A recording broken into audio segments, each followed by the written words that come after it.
Hey all welcome back to my channel Preethisam vlogs.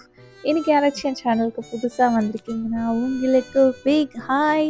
Kindly subscribe அப்படியே ஒரு like button அமைக்கிடுங்க. இன்றைக்கி வந்து டே 21 ஆஃப் மை வெயிட் லாஸ் ஜர்னியில் என்னென்னலாம் சாப்பிட்டேன் அப்படின்னு சொல்லிட்டு இந்த வீடியோவில் நான் உங்களுக்கு காமிக்க போகிறேன். ஸோ மார்னிங் பார்த்தீங்கன்னா நான் வந்து ஜீரா வாட்டர் எடுத்துக்கிட்டேன். பிரேக்ஃபாஸ்ட் வந்து தோசை வித் ஆனியன் சட்னி சாப்பிட்டேன். லன்ச் பார்த்தீங்கன்னா கீரை சாதம், பீட்ரூட் பொரியல், ஒரு குக்கும்பர் எடுத்துக்கிட்டேன்.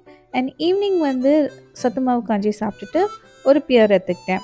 அண்ட் டின்னர் பார்த்தீங்கன்னா பெசரட்டு அண்ட் தால் சாப்பிட்டுட்டு அன்னையோட டயட்டை ஃபினிஷ் பண்ணிட்டேன். அன்றைக்கி கேலரி இன்டேக் பார்த்தீங்கன்னா 1286 இருந்தது. காலையிலே 1 hour ஒர்க் அவுட் முடிச்சுட்டேன். அண்ட் அன்றைக்கி வாட்டர் இன்டேக் பார்த்தீங்கன்னா 2.5 லிட்டர் எடுத்துக்கிட்டேன். அவ்வளோதான். Disclaimer, I am not a dietitian. நீங்களும் டயட் ஃபாலோ பண்ணனா ஒரு டயட் கவுன்சிலர் கிட்ட நல்லா கன்சல்ட் பண்ணிட்டு நீங்களும் ஃபாலோ பண்ண ஆரம்பிங்க கைஸ். நான் உங்களை நெக்ஸ்ட் டே வீடியோவில் பார்க்குறேன். தேங்க்யூ, பாய்.